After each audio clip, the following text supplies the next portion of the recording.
देखिए, हमने बताया तुम्हें कि साकल्य अर्थ में भी सह अव्यय का प्रयोग किया जाता है। यहाँ सह के साथ में वनस्पति या वनस्पति से प्राप्त पदार्थ विद्यमान होंगे।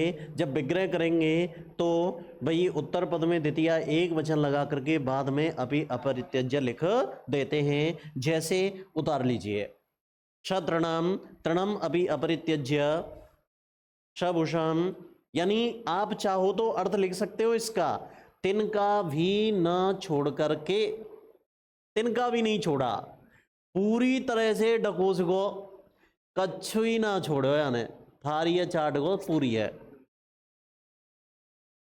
जीवते।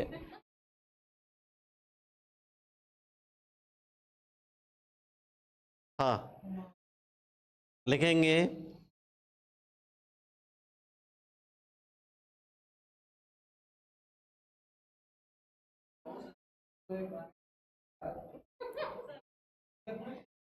लिखिए, लिखें।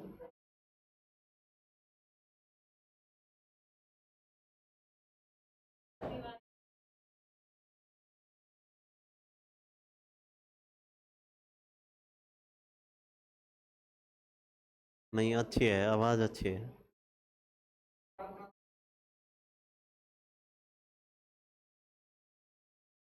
लिखिए, उतार लो इनको,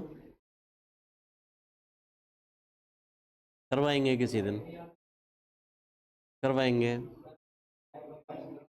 हाँ भाई, लिखो, लिखिए।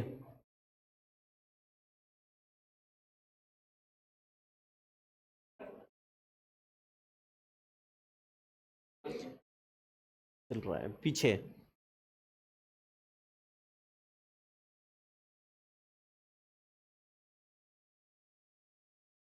लिख दिया। आगे चलते हैं। अब चाहो तो इनमें और भी जोड़ सकते हो, जैसे मैं कहूँ स पुष्पम स कुसुमम, अगर मान लीजिए स पुष्पम कह दिया, पुष्पम अपे अपरित्यज्य, फूल भी ना छोड़ करके, एक भी फूल नहीं छोड़ा, है ना। तो अब यहाँ पुष्प भी ना छोड़ करके, स कुसुमम कुसुमम अपि अपरित्यज्य। अब देखो अंत, अंत में क्या कहेंगे हम, यहाँ पर जो मिलेगा तुम्हें, देखो अगला आ गया आपका अंत। अंत अर्थ में अंत, और अंत का मतलब है समाप्ति। और वैसे भी हमारी समाप्ति हो रही है, अव्ययी भाव की 16 अर्थ बहुत लंबे चले। अंत का मतलब है समाप्ति। समाप्ति अर्थ में भी सह अव्यय का प्रयोग किया जाता है, सह अव्यय, ठीक है ना। सह अव्यय का प्रयोग किया जाता है और ऐसे समस्त पदों का विग्रह करते हैं। तो आप ये समझिए कि मूल शब्द को रख करके, है ना, मूल शब्द को रख करके, मूल शब्द रख दिया और फिर बाद में पर्यंतम अधीते, पर्यंतम अधीते ऐसा लिख देते हैं, पर्यंतम अधीते। मूल शब्द रख करके पर्यंतम अधीते लिख देते हैं। अब आप ये कहेंगे कैसे गुरुजी, तो देखो उदाहरण के लिए समझते हैं।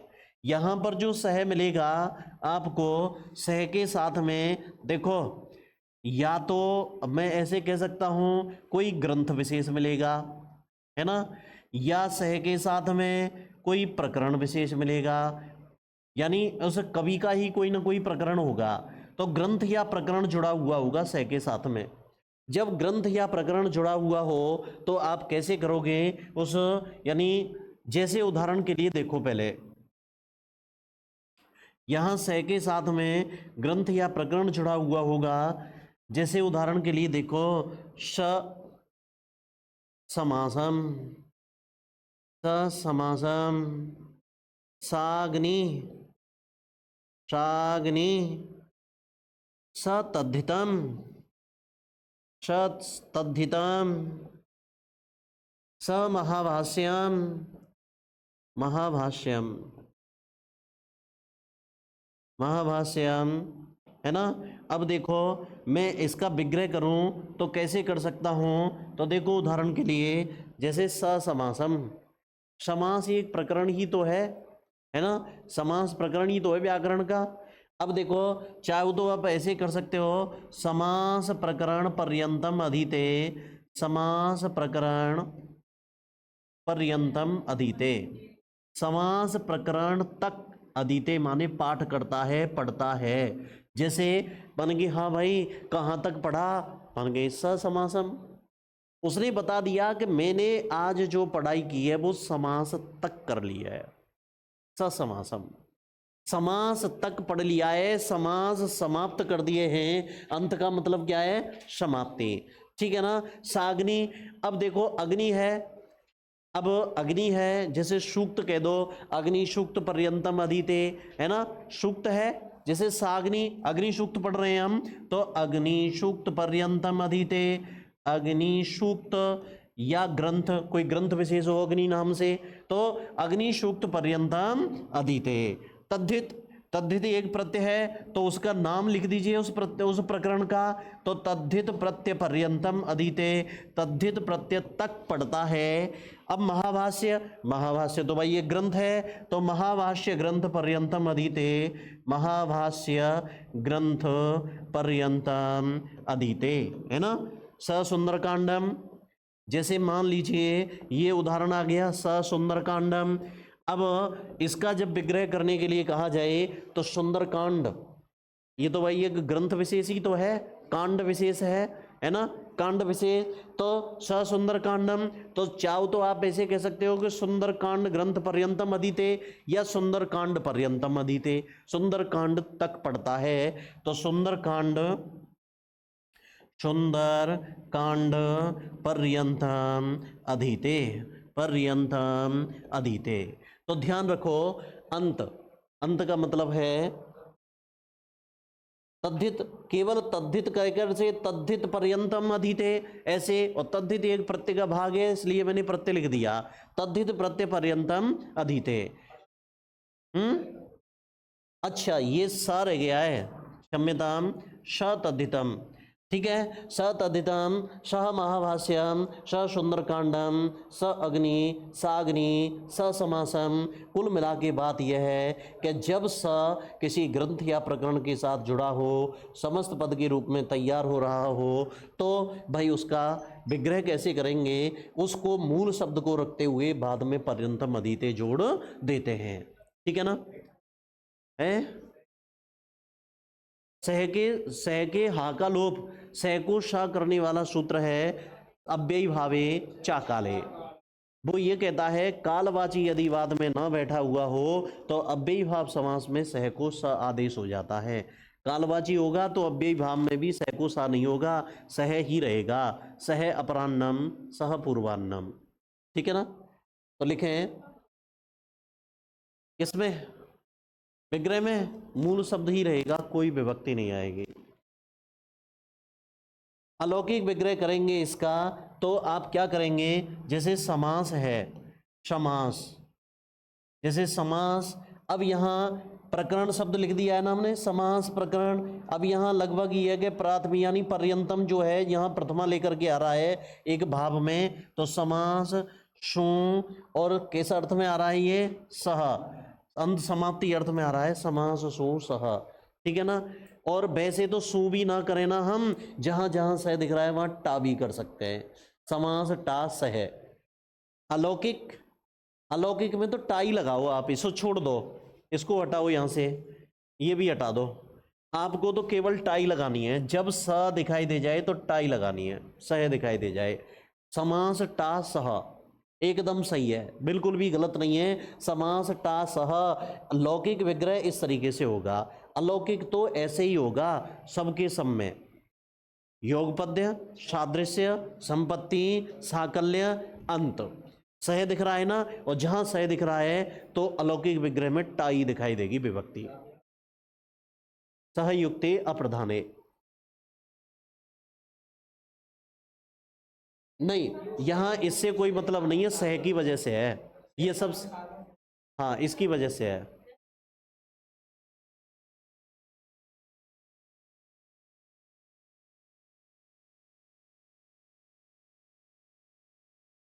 तृणम अपि अपरित्यज्य, लौकिक विग्रह तो हम भाव के हिसाब से करते हैं। पहली बात तो मैंने क्या बताया था शुरू में कि अव्ययी भाव समास का भाई लौकिक विग्रह किया ही नहीं जा सकता क्योंकि वो नित्य समास है।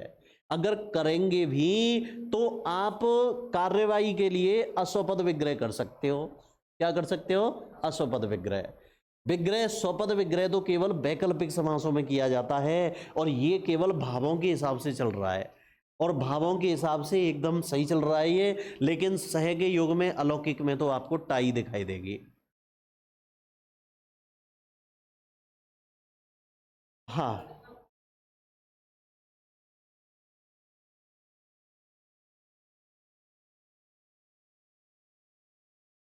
तृणम अपि अपरित्यज्य। हाँ, वहां भी आप करोगे तो तृण टा सह।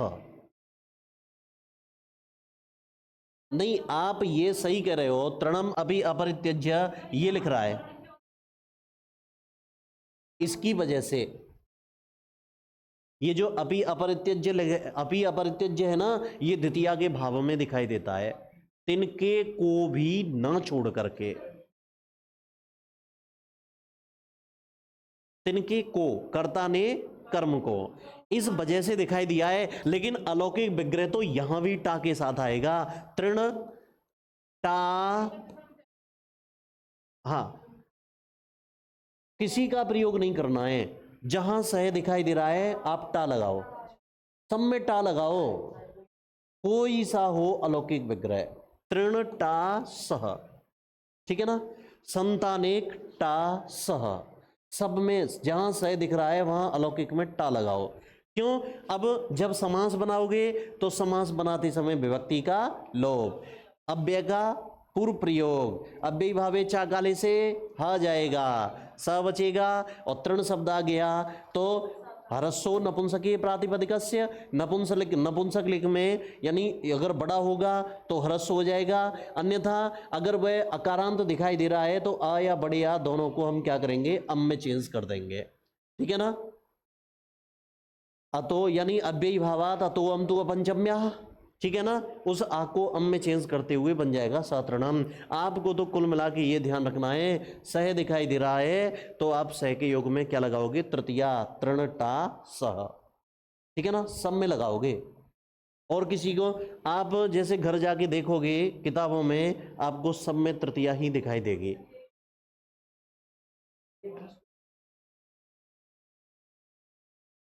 दुग्ध है, ये वनस्पति से, जैसे पशुओं ने क्या खाया? चारा, चारा खा के क्या निकला? दूध। तो वनस्पति से ही तो प्राप्त पदार्थ है ना। तो ऐसे है। अब देखो, ग्रंथ या प्रकरण मिलेगा तो लिखेंगे समाप्ति अर्थ में सह अव्यय का प्रयोग किया जाता है। समाप्ति अर्थ में सह अव्यय का प्रयोग किया जाता है।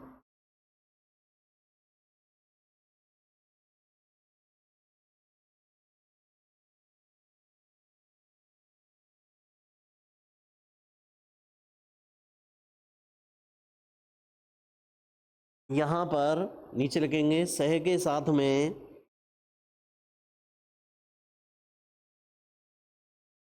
ग्रंथ या प्रकरण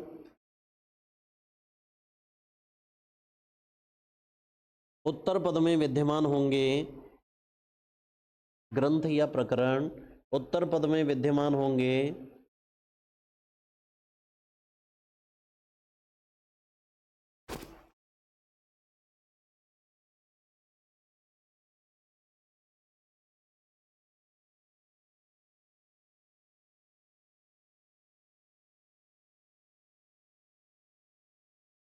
ऐसे समस्त पदों का विग्रह करते समय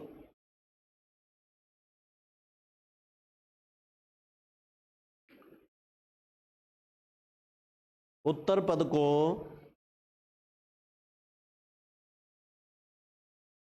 मूल रूप में रखकर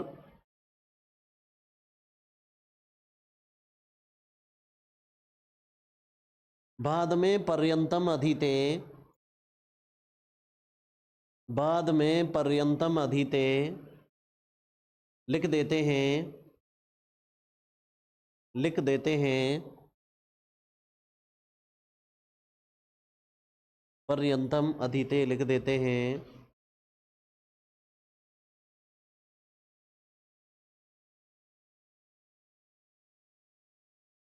जैसे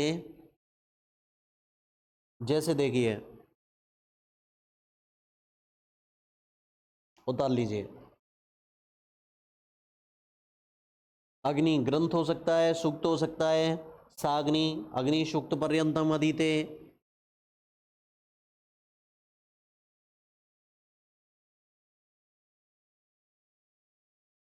स महाभारतम महाभारत ग्रंथ पर्यंतम अधीते। ठीक है ना।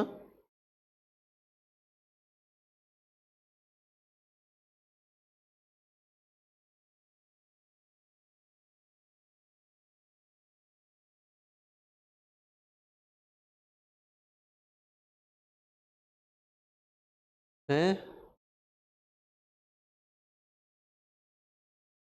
ये तो ग्रंथ है, इन्हें रखने से कोई दिक्कत नहीं आती। धारणा बना ली है।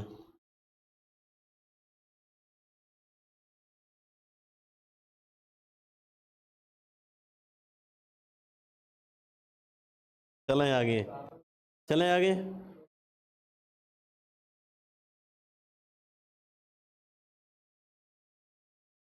देखिए भाई, लिख लिया, लिखो।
हो गया, चलते हैं अब। देखिए, अब तुम्हें थोड़ा सा सार रूप में बता दूं मैं, कि जैसे तुम्हें एक तो अनु ने परेशान किया, है ना, और एक आपको सह ने परेशान किया। अनु आपको 3 जगह दिखाई देगा। अब वो 3 जगह कहाँ कहाँ दिखाई देगा, तो देखो भाई, एक अनु दिखाई देता है तुम्हें पश्चात अर्थ में, एक अनु दिखाई देता है तुम्हें योग्यता अर्थ में, है ना, योग्यता अर्थ में। एक जगह और अनु बताया था मैंने, आनुपूर्व्य अर्थ में, आनुपूर्व्य, आनुपूर्व्य अर्थ में। आनुपूर्व्य का मतलब है क्रम से, ठीक है ना, क्रम से। अब देखें कि पश्चात अर्थ में जब तुम्हें दिखाई देंगे तो अनु के साथ में, अनु के साथ में व्यक्ति या जातिवाचक संज्ञा शब्द दिखाई देगा, व्यक्ति या जाति, ठीक है ना। जैसे अनुविष्णु, अनुविष्णु या अनुहरि, ठीक है ना, कोई भी उदाहरण आ सकता है। योग्यता अर्थ में आपको अनु के साथ भाववाचक संज्ञा शब्द दिखाई देगा, भाववाचक। और जैसे उदाहरण के लिए अनुरूपम, देखो रूप है, रस है, ये आपको भाववाचक संज्ञा शब्द दिखाई देंगे, रूपस्य योग्यम। और जब अनु के साथ विशेषण दिखाई दे, विशेषण, तो आप क्या करोगे। अब देखो, जैसे उदाहरण के लिए अनुज्येष्ठम, है ना, ज्येष्ठस्य आनुपूर्वेण, है ना। अब देखो, ये तो अनु का क्लियर हो गया। अब आपको सह ने परेशान किया कि गुरुजी ये सह बीमारी आई थी एक, अब सह बीमारी को देखते हैं सह। अब सह दिखाई दे रहा है, तो सह आपको 6 जगह दिखाई दिया। अब वो 6 जगह कौन कौन सी थी, तो देखो, पहली नंबर 1 जगह पे आपको सादृश्य अर्थ में दिखाई दिया था, सादृश्य यथा के अर्थों में। यथा का जो चौथा अर्थ था ना, चौथा चौथा अर्थ था यथा का सादृश्य। दूसरी बार जो तुम्हें दिखाई दिया वो योगपद्य, योग पद्य में दिखाई दिया होगा। तीसरी बार आपको फिर सादृश्य दिखाई दे गया। अगली बार तुम्हें संपत्ति अर्थ में दिखाई दिया होगा। इसके बाद फिर शाकल्य अर्थ में दिखाई दिया होगा, शाकल्य, और लास्ट में आपको अंत अर्थ में दिखाई दिया होगा, अंत। ठीक है ना, अंत। अब सादृश्य अर्थ में जब दिखाई देगा तो यहाँ यथा के अर्थों में पूर्ण समानता विद्यमान होगी। पूर्ण समानता विद्यमान होगी। देखिए, पूर्ण समानता विद्यमान होगी यथा के अर्थों में, और यानी सदृशता दिखाई दे रही है ना। जब पूर्ण समानता विद्यमान होगी और सब जगह सह को स आदेश हो जाता है अव्ययी भावे चाकाले सूत्र से। ठीक है ना, अव्ययी भावे चाकाले, अव्ययी भावे चाकाले सूत्र आता है, वो ये कहता है कालवाची शब्द बाद में नहीं हो तो अव्ययी भाव में सह को स हो जाता है। तो पहला सादृश्य अर्थ में जब पूर्ण समानता होगी तो देखो सहरी, आप विग्रह करेंगे हरे हे सादृश्यम, हरे हे सादृश्यम। ठीक है ना, यहाँ पर व्यक्ति या जाति दिखाई देगा, अब चाहो तो ध्यान रख सकते हो। और योग पद्य अर्थ में जब तुम्हें दिखाई देगा योग पद्य, योग पद का मतलब है एक साथ। यहाँ जो सह दिखाई देगा वो या तो एक तरीके से आप ऐसे समझ लो किसी अस्त्र शस्त्र के साथ दिखाई देगा, अस्त्र हो शस्त्र हो, है ना, अस्त्र शस्त्र के साथ दिखाई देगा। ठीक है ना, सह या कोई विशेष कोई वाचक शब्द होगा, अस्त्र शस्त्र हो या कोई विशेष सूचक शब्द हो, विशेष सूचक शब्द हो, कोई विशेष सूचक। ठीक है ना। अब जैसे मैं ये कहूँ सचक्रम, है ना, सचक्रम, ठीक है, सचक्रम। अब इस जगह देखो चक्र के साथ भगवान विष्णु है ना, चक्र के साथ है तो चक्रेण युगपत या चक्रेण सहितम। ठीक है ना, चक्रेण युगपत। अब सादृश्य जो यहाँ आया है दोबारा से वो गौड़ समानता के लिए आया है, और गौड़ समानता में भी आपको जो सह दिखाई देगा वो व्यक्ति या जाति के साथ दिखाई देगा, व्यक्ति या जाति के साथ दिखाई देगा। जैसे सहरी, अब सहरी शब्द को दोबारा से विग्रह करेंगे तो बनेगा हरिणा सदृशः, केवल और केवल गौड़ समानता के लिए दर्शाया गया है। अब संपत्ति अर्थ में जो आपको सह मिलेगा, सह मिलेगा वो वर्णवाची शब्द के साथ में मिलेगा। ठीक है ना, जैसे सक्षत्रियम, क्षत्रियम ऐसे मिलेगा। इसका विग्रह करेंगे क्षत्रियाणाम संपत्ति ही। ठीक है ना, क्षत्रियाणाम संपत्ति ही। और साकल्य अर्थ में आपको सह के साथ में जो मिलेगा वो आपको एक तरीके से ऐसे समझ लो वनस्पति होगी या उससे प्राप्त पदार्थ होंगे, वनस्पति,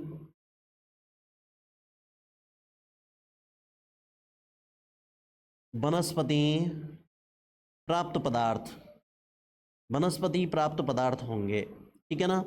अब जैसे उदाहरण के लिए मैं कह दूं शतृणम, ठीक है ना, अब विग्रह करेंगे तृणम अपि अपरित्यज्य, तृणम अपि अपरित्यज्य, अपरित्यज्य। ठीक है।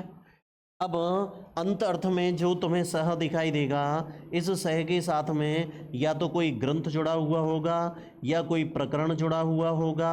ठीक है ना, जैसे उदाहरण के लिए मैं कह दूं शाग्नि, या ऐसे कह दो स महाभारतम, स महाभारतम, महाभारतम, है ना। तो मैं इसको ऐसे कर सकता हूं महाभारत, महाभारत, महाभारत ग्रंथ पर्यंतम अधीते, पर्यंतम अधीते। देखो सार रूप में आपको बता दिया अनु और सह। अनु पश्चात योग्यता या आन पूर्व अर्थ में दिखाई देंगे तो अनु के साथ व्यक्ति या जाति होगा, अनु के साथ भाव है तो योग्यता होगा, अनु के साथ विशेषण है तो आन पूर्व होंगे। सह को स करने के लिए आपको 6 जगह दिखाई देंगी। पूर्ण समानता होगी तो षष्ठी आएगी सादृश्यम करके। योग पद्य में सह के साथ में आपको या तो कोई अस्त्र शस्त्र या विशेष सूचक शब्द दिखाई देंगे, है ना, जैसे सचक्रम। अब अगली बार जो सादृश्य आया है वो केवल गौड़ समानता के लिए आया है, स के साथ व्यक्ति या जाति दिखाई देगा। अगली बार जो संपत्ति आया है, स के साथ में वर्णवाची शब्द दिखाई देंगे, शाकल्य में वनस्पति या उससे प्राप्त पदार्थ दिखाई देंगे, अंत में स के साथ ग्रंथ या प्रकरण शब्द दिखाई देगा। और जब ऐसे ऐसे दिखाई दे रहे हैं तो उनके विग्रह के तरीके भी आप अच्छी तरह से याद कर लेना। कहो नरेश।